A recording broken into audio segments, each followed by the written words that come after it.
Baik Bapak Ibu, Shalom. Ya, terima kasih untuk kesempatan bisa menyampaikan firman Tuhan di sini. Saya ada di sini ini tidak ada perencanaan. Saya pelayanan di Surabaya hari Minggu, rencana kemarin pulang Kupang. Tapi harga tiket melambung Surabaya Kupang 10.200.000 ya. Jadi saya akhirnya memilih tunda pulang hari Senin, nganggur saja. Saya cari pelayanan di mana yang kira-kira bisa ngisi pelayanan. Akhirnya kontak Pak Rahman di Narwastu kemarin, akhirnya ngisi pelajaran tentang Paskah. Lalu diminta menyampaikan di sini. Habis dari sini saya langsung ke bandara, balik ke Kupang. Oke, mari kita lihat Filipi 1 ayat 1 sampai ayat yang ke-6. Dari Paulus dan Timotius, hamba-hamba Kristus Yesus, kepada semua orang kudus dalam Kristus Yesus di Filipi dengan para pendiri jemaat dan diaken. Kasih karunia dan damai sejahtera dari Allah Bapa kita dan dari Tuhan Yesus Kristus menyertai kamu. Aku mengucap syukur kepada Allahku setiap kali aku mengingat kamu, dan setiap kali aku berdoa untuk kamu semua. Aku selalu berdoa dengan sukacita. Aku mengucap syukur kepada Allahku karena persekutuanmu dalam berita Injil mulai dari hari pertama sampai sekarang ini. Akan hal ini aku yakin sepenuhnya, yaitu Dia yang memulai pekerjaan baik di antara kamu akan meneruskan sampai pada akhirnya pada hari Kristus Yesus. Nah, Bapak Ibu, ini surat Paulus kepada jemaat Filipi. Menurut kisah pasal yang ke-16 itu ya, kita lihat bahwa Pauluslah yang mendirikan jemaat Filipi. Setelah itu dia meninggalkannya dan melanjutkan pelayanannya ke tempat yang lain. Lalu dia dalam kesempatan tertentu bikin surat kepada jemaat Filipi ketika dia berada dalam penjara. Makanya surat Filipi ini dikenal sebagai surat penjara. Nah, Paulus ini seorang rasul yang boleh dibilang sangat hebat ya. Rasul yang paling giat melayani, rasul yang paling banyak menderita, rasul yang paling banyak berdoa bagi jemaat, rasul yang paling banyak menulis surat-surat untuk jemaat, rasul yang penuh kasih, tapi juga rasul yang rendah hati ya. Dan hari ini saya ingin mengajak kita belajar satu topik yang klasik tentang rendah hati. Karena rendah hati ini tidak mudah ya. Sulit orang untuk rendah hati. Bahkan ketika orang merasa diri sudah rendah hati, biasanya tidak rendah hati. Saya ini orang rendah hati loh. Pada saat itu dia sudah tidak rendah hati. Saya pernah baca satu cerita bahwa ada satu gereja dalam rangka ulang tahun, lalu secara diam-diam panitia menilai jemaat mana yang paling rendah hati. Sampai akhirnya waktu ulang tahun gereja diumumkanlah Bapak Andi keluar sebagai jemaat paling rendah hati. Disuruh maju, lalu dikasih kalung bunga jemaat paling rendah hati. Luar biasa. Minggu depan kebaktian seperti biasa, Pak Andi muncul lagi, tapi dia datang tetap pakai kalungnya. Ya, rupanya dia menyombongkan kerendahan hati. Tidak mudah menjadi rendah hati ya.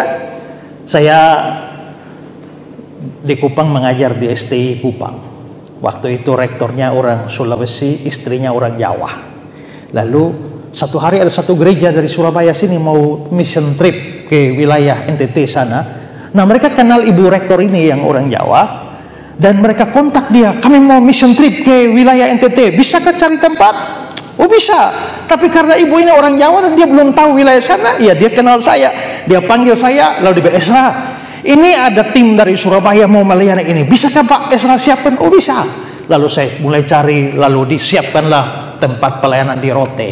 Ya, setelah siap di Rote semua, saya siap, pokoknya saya yang sibuk semua. Tiba saatnya tim kira-kira 40 orang dari gereja Surabaya datang mau naik kapal feri dari Kupang menuju ke Rote, dan saya juga ikut ya. Saya juga ikut, tapi kan itu orang-orang tidak ada yang kenal saya. Semuanya kenal ibu rektor itu ya. Tidak ada yang kenal saya. Lalu saya juga berpenampilan sangat-sangat sederhana, pakai sepatu olahraga, pakai celana pendek. Pas mau naik kapal, ya mau naik kapal itu tiba-tiba satu ibu datang, Mas tolong bawa tas saya. Akhirnya saya ambil tasnya, saya bawa. Wah, waktu sementara saya gendong tasnya, yang lain lihat, bawa punya saya juga, bawa punya saya juga. Yang lain bilang, itu mas, aku aja dibawa, aku aja dibawa. Jadi saudara bayangkan, saya pikul itu barang semua. Sampai di atas kapal feri, kapal jalan, semua keluar snack, minum Coca-Cola, tidak ada satu pun yang bagi saya. Mereka turun di satu pelabuhan, lalu makan siang karena ada gereja yang mereka kenal situ. Tidak ada satu pun menawar saya makan. Sampai pas mau jalan, untuk pendeta tanya, "Nyong, su makan?" Belum. Akhirnya kasih makan. Sampai di sana, sampai di Rote, rupanya itu kan bukan kayak di kota yang ada hotel lalu air sudah siap. Itu mau mandi itu harus tarik air di sumur sana.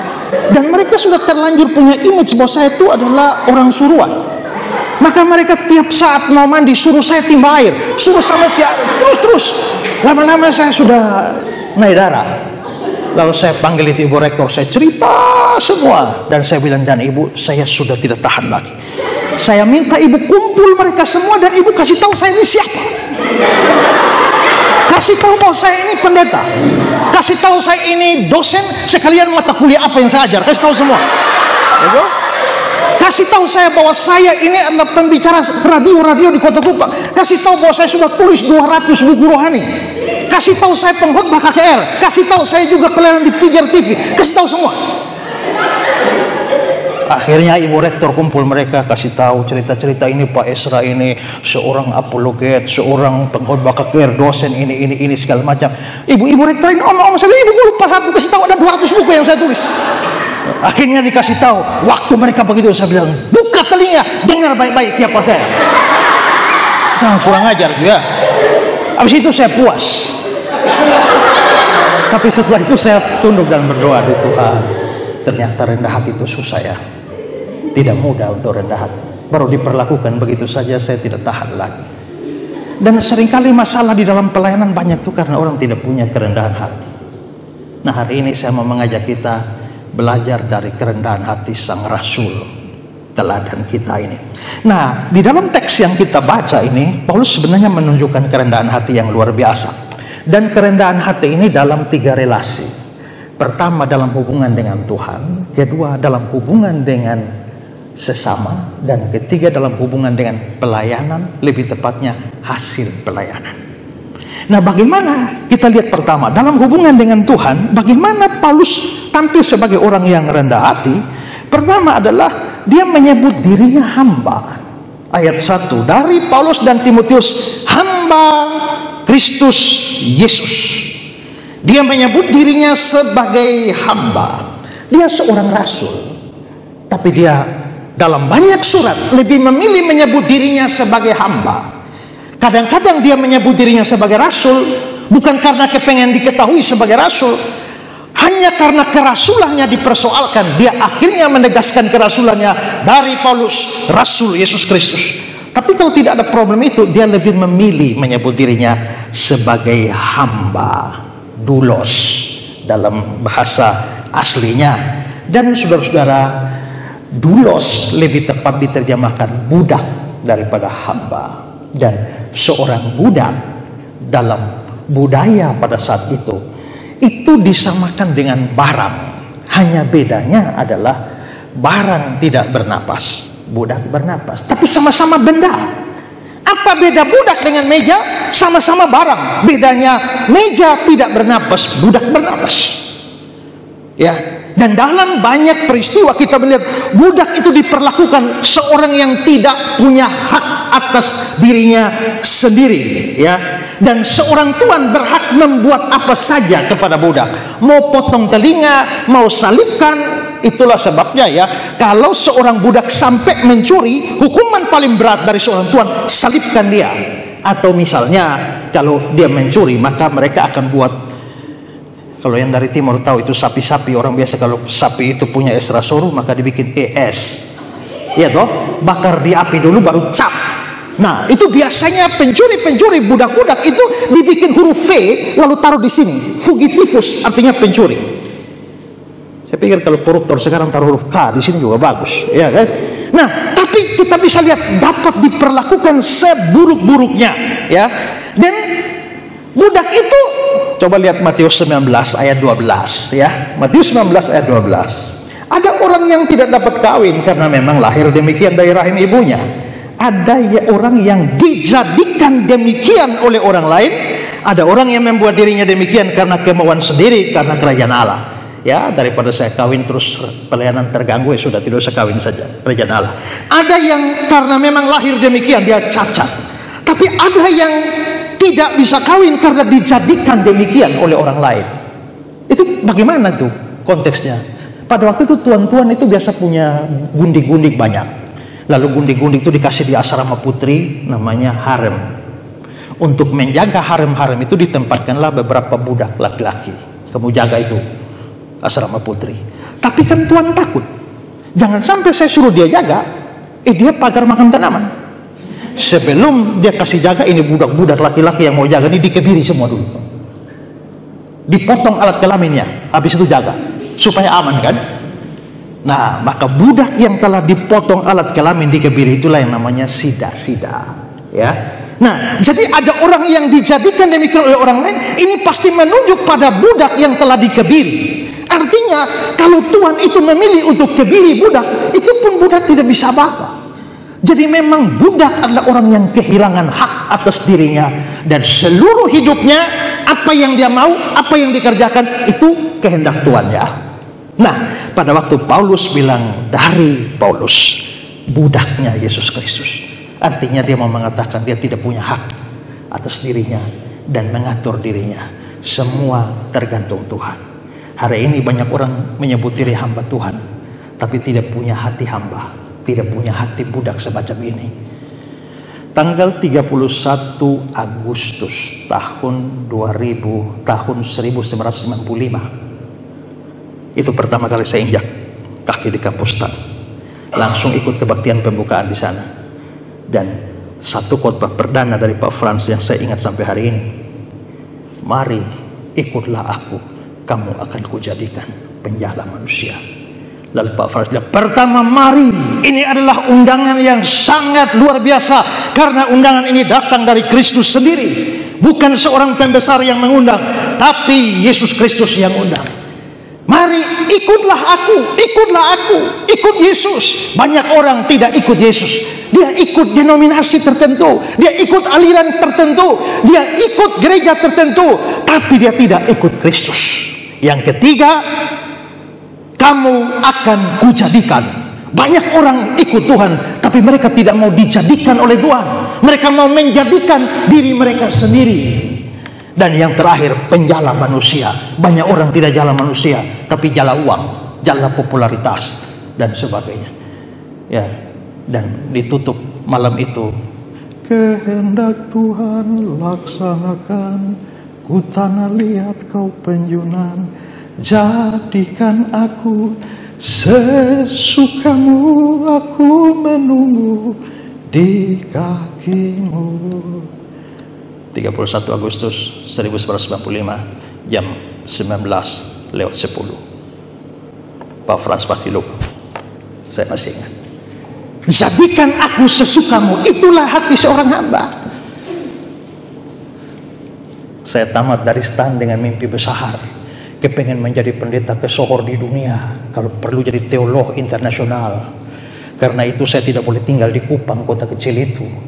Saya harus minimal Jakarta, Surabaya lah. Maka tunggu-tunggu tawaran sinode, kasih saya di Jakarta atau Surabaya. Waktu itu Pak Budi Pentoro yang ketua sinode, tapi beliau tidak kasih saya Jakarta, Surabaya, buang saya ke Bali. Ya sudahlah, Bali juga tidak apa-apa, tapi itu masih kota internasional. Kemungkinan saya melambung tinggi masih dari kota internasional, bisa. Nah, saya dikasih dengan beberapa orang di sana. Yuk, berjalan baik. Tiba-tiba kami digabungkan dengan timnya Pak Madi Andreas, dan kekacauan mulai di situ. Dan pada akhirnya terjadi perkelahian dan satu anggota tim keluar. Terakhir saya keluar, dan saya keluar dalam keadaan gagal, tidak tahu mau kemana lagi. Akhirnya pulang kampung sampai di Kupang. Tapi saya belum rela untuk tetap di Kupang. Tuhan, saya terlalu, cita-cita saya terlalu besar. Akhirnya saya ingat, saya sandar di pohon jati. Saya mendengar suara Tuhan dalam hati saya, Esra, kenapa kau ambisi terlalu besar? Bukan Bethlehem yang bikin Yesus dikenal, tapi Yesuslah yang bikin Bethlehem dikenal. Saya renungkan itu. Oke Tuhan, Siap, kehendak Tuhan laksanakan. Ku tanah lihat kau penjunan, jadikan aku sesuka. Putuskan, dikupang. Dan akhirnya saya dikupang sampai sekarang. Waktu itu saya belum tahu ada internet. Ternyata ada internet, jadi akhirnya walaupun dikupang, saya bisa jadi berkat bagi banyak orang. Mental sebagai hamba itu selalu siap dibentuk oleh Tuhan. Karena bagi seorang hamba yang ada adalah siap Tuhan. Yes Tuhan. Ya, seorang pendeta waktu bikin khotbah, dia mimpi ada pintu gerbang besar sekali. Lalu Tuhan perintahkan, hei hambaku, dorong pintu itu. Lalu dia lihat, Tuhan, ini begini besar, tidak mungkin bisa bergeser. Dorong. Maka hari Senin, hari pertama dia mulai dorong dan dorong, tidak bergerak. Lalu malamnya dia bilang, Tuhan, kayaknya tidak bisa. Tuhan bilang, besok dorong lagi. Lalu besok lagi dia coba lagi, dorong lagi, tidak bergerak juga. Terus hari Rabu, hari Kamis, Tuhan yang suruh dorong, dia bilang, Tuhan mustahil tergeser. Tapi Tuhan yang dorong lagi, dan dia mulai dorong lagi sampai satu hari terakhir Tuhan menyerah. Tapi Tuhan bilang, terakhir dorong. Wah, dia pikir pasti Tuhan akan hari terakhir pasti tergeser. Maka dengan sekuat tenaga dia dorong, dan ternyata tidak terdorong juga. Dia putus asa. Lalu setelah selesai Tuhan bilang, selamat hai hambaku yang setia. Tuhan, kenapa selamat? Kan tidak bergeser. Tuhan bilang, siapa yang suruh kau geser? Saya hanya suruh kau dorong. Dan saya hanya mau melihat sepanjang hari kamu setia mendorong atau tidak. Itulah hamba. Hari ini banyak orang tidak jadi hamba Kristus. Hamba uang, hamba manusia, dan lain sebagainya. Apalagi sekarang ini pendeta-pendeta pasang tarif, bahkan ada calo pengkhotbah. Saya didekati. Jadi ada orang tertentu yang kenal gereja A, gereja B, gereja C, gereja C, D, terus. Itu pendeta-pendeta biasa tidak bisa khotbah. Itu kan bisnis gereja. Mereka tahu saja ada duit, bikin, tidak tahu, tidak punya pengkhotbah. Kalau punya ini, ya datang hubungi Pak, saya tawarkan Bapak, tapi 70-30. Jadi kalau di gereja Pak Chandra saya diundang, calonnya kamu, maka nanti kalau dapat 1 juta, saya 700, kamu 300. Tapi saking ada pendeta yang kepengen dicaloin 50-50. Saya diundang ke mana-mana orang, Pak maaf Pak, tarifnya berapa? Saya bulu badan berdiri kalau diomong begitu. Makanya saya bilang ke sekretaris saya, cantumkan salah satu persyaratan mengundang Pak Esra, nomor 4, tidak ada kewajiban memberikan uang persembahan kasih. Tidak ada kewajiban. Kalau ada silakan, kalau ada silakan, tidak ditentukan tarifnya, tidak ada juga tidak apa-apa. Tapi kalau kepengen sekali mendatangkan Pak Esra tapi tidak punya duit, kasih tahu saja, saya datang dari biaya sendiri. Itu peraturan. Ya. Supaya kita tidak menjadi hamba uang. Banyak orang hari ini menjadi hamba Kristus, tapi mereka menjadi hamba uang, menjadi hamba manusia. Kerendahan hati di hadapan Tuhan dibuktikan dengan identitas kita sebagai hamba itu harus dipertahankan. Itu di hadapan Tuhan. Sekarang yang kedua, dalam relasi dengan sesama. Dalam relasi dengan sesama, Paulus itu menyejajarkan diri dengan Timotius. Ayat 1, dari Paulus dan Timotius. Saudara, kalau orang membaca sekilas dari Paulus dan Timotius, orang mungkin bisa langsung curiga, apakah Timotius ikut menulis surat ini? Pasti tidak. Kenapa? Karena dalam isi surat ini, pasal 1 ayat 3, pasal 2, 19-23, Paulus selalu menyebut dirinya sebagai aku dalam bentuk jamak. Berarti dia sendiri menulis surat ini, dan kalau dia bicara tentang Timotius, dia menyebutnya sebagai dia, orang ketiga. Berarti Timotius tidak ikut menulis surat ini. Lalu kalau memang Timotius tidak ikut menulis, kenapa namanya dicantumkan? Kemungkinan pertama adalah karena Paulus menggunakan Timotius sebagai juru tulis. Banyak bagian Paulus bilang, salam ini kutulis dengan tanganku sendiri. Berarti yang ditulis dengan tangannya sendiri cuma salam itu. Yang lain ada juru tulis yang menulisnya. Atau juga mungkin karena Timotius ikut bersama Paulus pada waktu memberitakan Injil pertama kali di Filipi di Kisah pasal 16. Tapi terlepas daripada itu, menarik. Dia tidak bilang dari Rasul Paulus dan Evangelis Timotius. Tidak ya. Dari Paulus dan Timotius. Jadi dengan kata lain, dari kata-kata itu dia melihat dirinya setara dong dengan Timotius. Padahal dari banyak sisi dia pasti lebih hebat dari Timotius. Tapi kenapa dia bisa melihat Timotius setara? Karena itu dilanjutkan, hamba-hamba Kristus Yesus. Ketika kita merasa diri hamba dan lihat orang lain hamba, disitulah kesombongan dan rasa superioritas kita atas orang lain itu ditundukkan. Banyak orang banyak masalah karena orang melihat bahwa saya senior, ya, saya yang paling pengalaman, saya yang paling hebat, saya yang paling tinggi, saya yang paling pintar, saya yang paling berpengaruh. Dan akhirnya melihat orang lain seolah-olah tidak ada pengaruh sama sekali, tidak ada kemampuan sama sekali. Ya, kalau dilihat dari membandingkan Paulus Timotius, pasti Paulus unggul dalam segala hal. Tapi begitu Paulus siapa? Hamba Kristus Yesus. Timotius siapa? Hamba Kristus Yesus. Berarti perbedaan di antara kita dua hilang pada saat kita dua membandingkan diri dengan Kristus, dia Tuhan, kita dua hamba. Nah, banyak kekacauan dalam pelayanan itu terjadi karena orang selalu membandingkan dirinya dengan orang lain, tapi lupa bahwa keduanya hamba. Gunung A dan gunung B, kalau dilihat kita bisa tahu, gunung A lebih tinggi dari gunung B. Tapi kalau gunung A dan gunung B dibandingkan dengan langit, maka kita akan gunung A dan B itu lebih rendah dari langit. Ya, nah disinilah kita belajar untuk melihat sesama pekerja di ladang Tuhan sebagai sesama hamba. Secara organisasi kita mungkin bisa ada atasan, ada bawahan, tapi sebenarnya di hati kita harus melihat semua itu adalah hamba. Sulit sekali kadang-kadang antara senioritas dan juniornya. Itu seringkali banyak masalah. Ya, junior merasa lebih rendah dari senior, senior merasa lebih tinggi dalam segala sesuatu. Tapi kalau kita melihat kita ini hamba-hamba Kristus Yesus, kita punya pengalaman, punya pengetahuan dan lain sebagainya. Tapi kita harus sadar bahwa Tuhan memakai kita dengan karunia beda-beda. Ya, kalau Pak Jim ini lihat saya gurunya, karena saya ajar dia berkhotbah dan lain sebagainya. Tapi Pak Jim itu juga guru saya dalam main gitar. Saya tiap hari belajar gitar sekarang berjam-jam gara-gara Pak Jim itu. Ya, nah saya tidak pernah melihat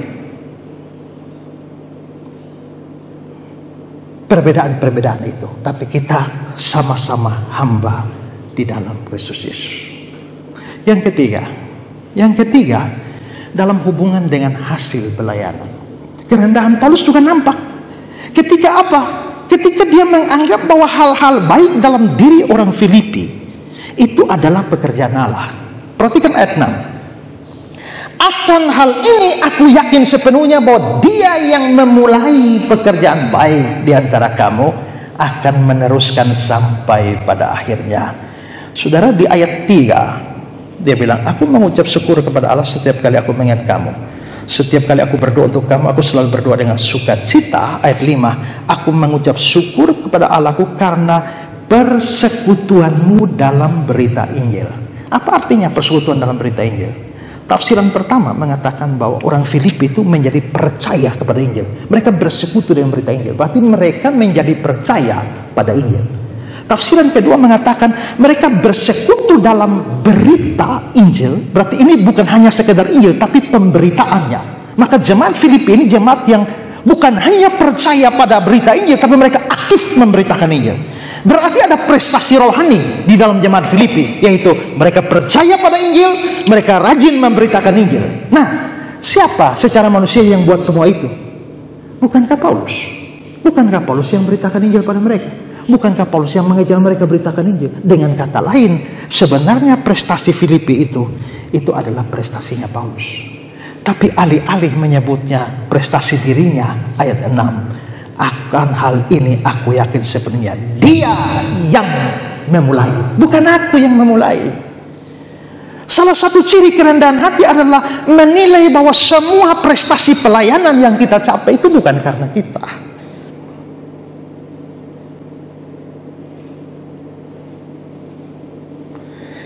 Kalau saudara berhasil dalam melakukan sesuatu yang baik, sebuah prestasi dalam studi, dalam pelayanan, dalam pekabaran Injil, apakah kita menganggap bahwa itu karena kita?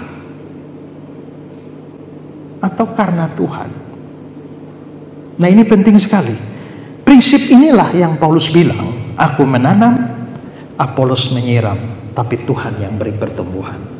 Tapi yang menanam dan menyiram ini berkelahi terus, karena yang satu merasa lebih berjasa.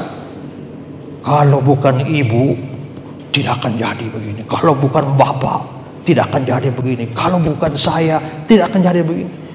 Saudara ada di lingkup Stan. Stan sudah berapa puluh tahun ini. Berapa banyak orang yang berjasa di sini. Tapi kita bisa bertengkar siapa paling berjasa. Kan? Tapi kalau kita punya kerendahan hati, Allah yang beri pertumbuhan. Ya, Paulus pernah berada dalam sebuah jemaat di mana ia diperbandingkan dengan Apolos. Apolos seorang hebat. Paulus sekian lama sudah beritakan Injil, mengajar jemaat. Tahu-tahu Apolos muncul di Efesus, kisah 18. Sementara itu datanglah ke Efesus seorang Yahudi bernama Apolos. Dia berasal dari Alexandria. Diberikan keterangan dari Alexandria karena Alexandria adalah kota pendidikan pada zaman Helenis. Pendidikan terbaik ada di Alexandria yang didirikan oleh Alexander the Great. Dia seorang yang fasih berbicara, ngomongnya tuh sangat fasih. Bandingkan dengan banyak orang, Bapak Ibu Saudara-saudara, kita semua hanya terlalu banyak. Apolos ini fasih, sangat fasih berbicara, mahir dalam soal kitab suci, mahir. Nanti bilang dengan berani, dengan teliti dia mengajar. Ada orang yang fasih tapi tidak mahir. Ada orang yang mahir tapi tidak fasih. Tapi Apolos ini gabungan semua. Dia fasih, dia mahir, dia teliti mengajar, dia seorang apologet karena dia membantah orang-orang Yahudi di muka umum. Ini pokoknya Apolos orang hebat. Gara-gara dia muncul di situ lalu jemaat mulai hancur, pecah. Kami dari golongan Paulus, kami dari golongan Apolos, kami dari Kristus, kami dari Kefas. Dan mulailah masing-masing punya hamba Tuhan idola. Ya, tapi Paulus sadar, siapapun hamba Tuhannya, mau siram, mau tanam, Tuhan yang kasih pertumbuhan. Maka kerendahan hati kita terbukti dari dalam hati kita sungguh-sungguh mengakui bahwa semua yang saya sudah capai bukan saya, tapi Tuhan. Kalau saja kita punya kerendahan hati begini, banyak pertikaian akan menjadi reda karena Tuhan pakai kita semua. Ya, Tuhan bisa pakai kita. Ada yang begitu menyolok, ada yang tidak menyolok. Tapi ada banyak hal yang tidak menyolok yang kita kerjakan. Sangat berpengaruh. Ketika Sir William Costa memimpin sebuah orkes dengan semua alat musik yang ada, drum, keyboard, ya begitu dia angkat tangan, ya diberi kode, semua musik berbunyi, drum bunyi, keyboard bunyi, ya biola bunyi, trompet bunyi, semua. Ada satu yang tiup harmonika, tiup, lama-lama dia juga, kok saya tiup ini harmonika saya, tapi saya sendiri tidak dengar ini harmonika ya. Orang saya saja tidak dengar, saya itu tidak dengar, apalagi orang lain. Jadi akhirnya dia merasa kayaknya percuma deh saya tiup. Akhirnya dia berhenti. Begitu dia berhenti tiup, tiba-tiba William Costa bilang stop. Ada satu harmonika di sana yang tidak bunyi. Dia kaget. Ternyata telinga saya sendiri tidak dengar apa yang saya tiup, tapi sangat jelas di telinga pemimpin. Kalau begitu saya dengar atau tidak dengar, orang lain dengar atau tidak dengar, yang penting telinga bos dengar, tiup, maka dia tiup. Pelayanan kita mungkin remeh, tapi lakukan dengan setia. Tapi kalau Tuhan pakai kita secara hebat, ya. Dulu waktu mengajar, Pak Frans pernah bilang pada kami di kelas, ada dua pengkhotbah aneh di dunia. Pertama, ada Nuh, 120 tahun khotbah, tidak ada satu orang pun bertobat, hanya keluarganya. Pengkhotbah aneh kedua adalah Yunus, satu kali berkhotbah, satu bangsa bertobat, puasa semua, termasuk binatang-binatang. Tapi dia malah marah dengan Tuhan. Tuhan bisa pakai kita dengan cara beda-beda.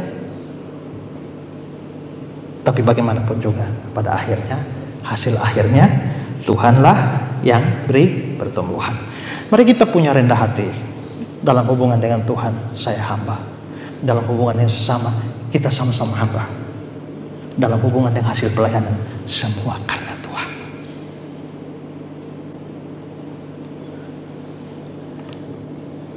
Kita perlu berdoa supaya Tuhan kasih kita hati sebagai hamba. Mari kita tundukkan kepala kita dan merenungkan ini. Kami tahu bahwa rendah hati begitu sulit, tapi kami bersyukur bahwa Tuhan bukan hanya berfirman, tapi Tuhan memberikan teladan. Baik oleh Tuhan Yesus sendiri yang rela mengosongkan dirinya, mengambil rupa seorang hamba, menjadi sama dengan manusia. Maupun Engkau memberikan teladan melalui Rasul Paulus, mengajar kami untuk selalu ingat bahwa kami adalah hamba dalam hubungan dengan Tuhan. Kami sesama hamba dalam hubungan dengan sesama.